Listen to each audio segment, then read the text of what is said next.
സവോള ആവശ്യമില്ല, ഇഞ്ചി ആവശ്യമില്ല, അതുപോലെ തന്നെ ഉണ്ടാക്കിയെടുക്കാൻ നല്ല ഈസിയാണ്. അപ്പോൾ നമുക്ക് ഇതെങ്ങനെയാണ് ഉണ്ടാക്കുന്നതെന്ന് കണ്ടു നോക്കാം. അതിന് വേണ്ടിയിട്ട് ഞാനിവിടെ ഒരു പാത്രം എടുത്ത് വെച്ചിട്ടുണ്ട്. ഇതിലേക്ക് 5 തക്കാളി എടുത്തിട്ടുണ്ട് കേട്ടോ. അത്യാവശ്യം നല്ല പഴുത്തിട്ടുള്ള തക്കാളിയാണ് എടുത്തിട്ടുള്ളത്. ഇതുപോലെ ഒന്ന് കട്ട് ചെയ്തെടുത്തിട്ടുണ്ട്. അപ്പോൾ 5 തക്കാളിയും ഇതുപോലെ നീളത്തിൽ കട്ട് ചെയ്ത് ഈ ഒരു ചട്ടിയിലേക്ക് ഇട്ട് കൊടുത്തിട്ട് കൈ വെച്ചിട്ട് തന്നെ നന്നായിട്ടൊന്ന് തിരുമ്മി എടുക്കുക കേട്ടോ. നല്ലപോലെ ഒന്ന് പ്രസ് ചെയ്തിട്ട് ഈ ഒരു തക്കാളിയൊക്കെ നല്ല സോഫ്റ്റ് ആക്കി എടുക്കണം. നമ്മുടെ ഈ ഒരു ചിക്കൻ കറിയുടെ പ്രത്യേകത സവോളയൊന്നും അരിഞ്ഞ് കഷ്ടപ്പെട്ട് വാട്ടിയൊന്നും ഉണ്ടാക്കിയെടുക്കേണ്ട ആവശ്യമില്ല കേട്ടോ. ഈസി ആയിട്ട് ഉണ്ടാക്കിയെടുക്കാം. ഇതിലേക്കൊരു 15 വെളുത്തുള്ളി ചതച്ചെടുത്തതാണ്, അതും കൂടെ ചേർത്ത് കൊടുത്തിട്ടുണ്ട്. ഇനി നമുക്കിതിലേക്ക് മുളക് പൊടി ചേർത്ത് കൊടുക്കാം. നിങ്ങളുടെ എരിവിനനുസരിച്ചിട്ട് ചേർത്ത് കൊടുക്കാം കേട്ടോ. ഞാനിപ്പോൾ ഇവിടെ 2 ടേബിൾ സ്പൂൺ കാശ്മീരി മുളക് പൊടി ചേർത്ത് കൊടുത്തിട്ടുണ്ട്. 1 ടേബിൾ സ്പൂൺ സാധാരണ മുളക് പൊടിയും കൂടെ ചേർത്ത് കൊടുത്തിട്ടുണ്ട്. ഇനി ഇതിലേക്ക് ആവശ്യത്തിനുള്ള ഉപ്പും കൂടെ ചേർത്ത് കൊടുക്കാം. അപ്പോൾ നമ്മൾ എത്രയാണോ ചിക്കൻ എടുക്കുന്നത് അതിനനുസരിച്ചിട്ട് ഈ ഒരു പൊടികളുടെ അളവിലൊക്കെ മാറ്റം വരും കേട്ടോ. കുറച്ച് മഞ്ഞൾപ്പൊടി കൂടെ ചേർത്ത് കൊടുത്തിട്ട് നല്ല പോലെ ഒന്ന് മിക്സ് ചെയ്തെടുക്കുക. ഈ ഒരു തക്കാളിയും വെളുത്തുള്ളിയും പൊടികളും ഉപ്പും ഒക്കെ ഒന്ന് നന്നായിട്ട് മിക്സ് ചെയ്തെടുക്കുക. അപ്പോൾ ഇതുപോലെ നന്നായിട്ട് മിക്സ് ചെയ്തെടുത്തിട്ടുണ്ട്. ഇനി നമ്മളിതിലേക്ക് ചിക്കൻ ചേർത്ത് കൊടുക്കുക. ഞാനിവിടെ 750 ഗ്രാമേ ഉള്ളൂ. അപ്പോൾ അത് ഇതിലേക്ക് ചേർത്ത് കൊടുത്തിട്ടുണ്ട്. എന്നിട്ട് നല്ല പോലെ ഒന്ന് മിക്സ് ചെയ്തെടുക്കുക. അപ്പോൾ മുമ്പ് ഇതുപോലെ നിങ്ങൾ തയ്യാറാക്കി നോക്കിയിട്ടുണ്ടെങ്കിൽ കമൻറ്റിൽ അറിയിക്കണം കേട്ടോ. ഇനി നമുക്കിത് അടച്ച് വെച്ചിട്ടൊന്ന് വേവിച്ചെടുക്കാം. അപ്പോൾ ഞാനിവിടെ ഹൈ ഫ്ലെയിമിൽ തന്നെയാണ് വെച്ചിട്ടുള്ളത്. കുറച്ച് കഴിയുമ്പോൾ ഇതിന് വെള്ളമൊക്കെ ഒന്ന് ഇറങ്ങി വരും കേട്ടോ. ഇതുപോലെ വെള്ളം വരും.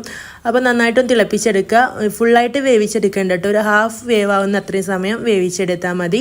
അപ്പോൾ ഇടയ്ക്കിടെ തുറന്ന് നോക്കി അടച്ച് വെച്ച് വേവിച്ചെടുക്കുക. ഈ ഒരു തക്കാളിയൊക്കെ നന്നായിട്ട് വെന്ത് ചിക്കനിലൊക്കെ ഈ ഒരു മസാലപ്പൊടികളൊക്കെ നന്നായിട്ട് മിക്സ് ആയിട്ട് കിട്ടണം. അപ്പോൾ കുറച്ചും കൂടെ സമയം കഴിയുമ്പോൾ കുറച്ചും കൂടെ ഇങ്ങനെ അടച്ച് വെക്കുന്നതുകൊണ്ട് തന്നെ കുറച്ചും കൂടെ വെള്ളം വന്നിട്ടുണ്ട് കേട്ടോ. ഈ ഒരു സമയത്ത് നമുക്ക് ചിക്കൻ ഇതിൽ നിന്ന് കോരിയെടുക്കാം. ചിക്കൻ്റെ പീസുകൾ മാത്രം കോരിയെടുത്താൽ മതി കേട്ടോ.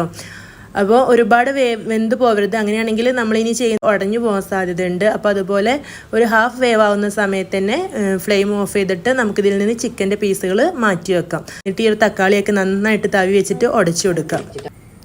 ഇനി ആ ഒരു ഗ്രേവി ഒന്ന് മാറ്റി വെച്ച ശേഷം ഒരു പാൻ ഗ്യാസ് സ്റ്റോപ്പിൽ വെച്ച് കൊടുത്തിട്ട് അതിലേക്ക് വെളിച്ചെണ്ണ ചേർത്ത് കൊടുത്തിട്ടുണ്ട്. ഇനി നമ്മൾ ഈ ഒരു ചിക്കൻ ഇതൊന്ന് ഫ്രൈ ചെയ്തെടുക്കുക കേട്ടോ. ഇതുപോലെ ചെയ്യുമ്പോൾ നല്ല ടേസ്റ്റാണ്. നിങ്ങൾ ഇതുവരെ ചെയ്ത് നോക്കിയിട്ടില്ലെങ്കിൽ എന്തായാലും നിങ്ങൾ ഉണ്ടാക്കി നോക്കണം, നിങ്ങൾക്ക് ഇഷ്ടമാവും. അപ്പോൾ നമ്മൾ ഇതിലേക്ക് ഈ ഒരു ഗ്രേവി തയ്യാറാക്കിയ സമയത്തൊന്നും നമ്മൾ വെളിച്ചെണ്ണയൊന്നും ചേർത്ത് കൊടുത്തിട്ടില്ല. അപ്പോൾ നമ്മൾ ഈ ഒരു ചിക്കൻ ഫ്രൈ ചെയ്തെടുക്കുന്ന വെളിച്ചെണ്ണയാണ് കേട്ടോ ഈ ഒരു കറിയിലേക്ക് വേണ്ടി യൂസ് ചെയ്യുന്നത്. അപ്പോൾ ചിക്കൻ്റെ ഒരു വശം നന്നായിട്ടൊന്ന് മുരിഞ്ഞ് വരുന്ന സമയത്ത് തിരിച്ചിട്ട് കൊടുക്കുക. ഒരുപാട് സമയം വേവിച്ച് മൊരിപ്പിച്ചെടുക്കൊന്നും വേണ്ട. ഒരു മീഡിയം ടു ഹൈ ഫ്ലെയിമിൽ വെച്ചിട്ട് 2 വശം നന്നായിട്ടൊന്ന് മൊരിഞ്ഞ് കിട്ടിയാൽ മാത്രം മതി. 2 വശം ഇതുപോലെ നന്നായിട്ട് മൊരിപ്പിച്ചെടുത്തിട്ടുണ്ട്. ഇനി നമുക്ക് നമ്മൾ തയ്യാറാക്കിച്ച ഗ്രേവിയിലേക്ക് ആ ഒരു വെളിച്ചെണ്ണയോട് കൂടെ തന്നെ ഈ ഒരു ചിക്കൻ ചേർത്ത് കൊടുക്കുക കേട്ടോ. എന്നിട്ട് നല്ല പോലെ മിക്സ് ചെയ്യാണ്. ആ ഒരു പാനിലെ വെളിച്ചെണ്ണയൊക്കെ ഒഴിച്ചു കൊടുത്തിട്ടുണ്ട് കേട്ടോ. നന്നായിട്ട് മിക്സ് ചെയ്തെടുത്തിട്ടുണ്ട്. ഇനി നമുക്കിത് അടച്ച് വെച്ചിട്ട് നല്ല പോലെ ഒന്ന് വേവിച്ചെടുക്കാം. ഇതുപോലെ ചെയ്യുമ്പോൾ ആ ഒരു ചിക്കൻ കറക്റ്റ് വേവായിട്ട് കിട്ടും കേട്ടോ. നമ്മൾ ആദ്യം ഒരു ഹാഫ് വേവാക്കി എടുത്തു, പിന്നെ ഒന്ന് മൊരിപ്പിച്ചു എടുത്തു. ഇനി നമുക്കിത് ഒന്നും കൂടെ ഒന്ന് വേവിച്ചെടുക്കാം. ഇനി ഇതിലേക്ക് കുറച്ച് ഗരം മസാല കൂടെ ചേർത്ത് കൊടുക്കുന്നുണ്ട് കേട്ടോ. 1 ടീസ്പൂൺ ഗരം മസാല ചേർത്ത് കൊടുത്ത് വീണ്ടും നന്നായിട്ട് മിക്സ് ചെയ്ത് ഈ ഒരു ഗ്രേവിയൊക്കെ ഒന്ന് വറ്റിച്ചെടുക്കണം കേട്ടോ. അപ്പോഴാണ് നല്ല ടേസ്റ്റ് ഉണ്ടാവുക. ഇപ്പോൾ ഇവിടെ ഗ്രേവിയൊക്കെ ഇതുപോലെ വറ്റി വന്നിട്ടുണ്ട്. ഇനി നമുക്കിതിലേക്ക് ഒരു പിടി മല്ലിയില കൂടെ ചേർത്ത് കൊടുക്കാം. എന്നിട്ട് വീണ്ടും നല്ല പോലെ ഒന്ന് മിക്സ് ചെയ്തെടുക്കാം. നമുക്ക് ഫ്ലെയിം ഓഫ് ചെയ്തിട്ട് ഇതൊന്ന് അടച്ചു വെക്കാം. ഒരു 20 മിനിറ്റ് ഇതുപോലെ തന്നെ അടച്ചു വെച്ച ശേഷം മാത്രമാണ് ഇത് സെർവ് ചെയ്യാം. നമ്മൾ തക്കാളിയൊക്കെ ചേർത്ത് കൊടുക്കുന്നതുകൊണ്ട് തന്നെ തക്കാളിയുടെ ആ ഒരു ചുവ ഉണ്ടാവില്ല എന്നൊക്കെ നിങ്ങൾക്ക് ഡൗട്ട് തോന്നാം. പക്ഷെ നിങ്ങൾ ഉണ്ടാക്കി തന്നെ നോക്കണം കേട്ടോ. നമുക്ക് ഇതിൽ തക്കാളി ചേർത്തിട്ടുണ്ടോയെന്ന് പോലും മനസ്സിലാവില്ല. അത്രയ്ക്കും ഒരു സ്പെഷ്യൽ ടേസ്റ്റാണ് ഇതുപോലെ തയ്യാറാക്കിയെടുക്കുമ്പോൾ വരുന്നത്. ചോറിലേക്കാണെങ്കിലും ബ്രേക്ക്ഫാസ്റ്റിലേക്കാണെങ്കിലും ഒക്കെ ഇത് അടിപൊളിയാണ് കേട്ടോ.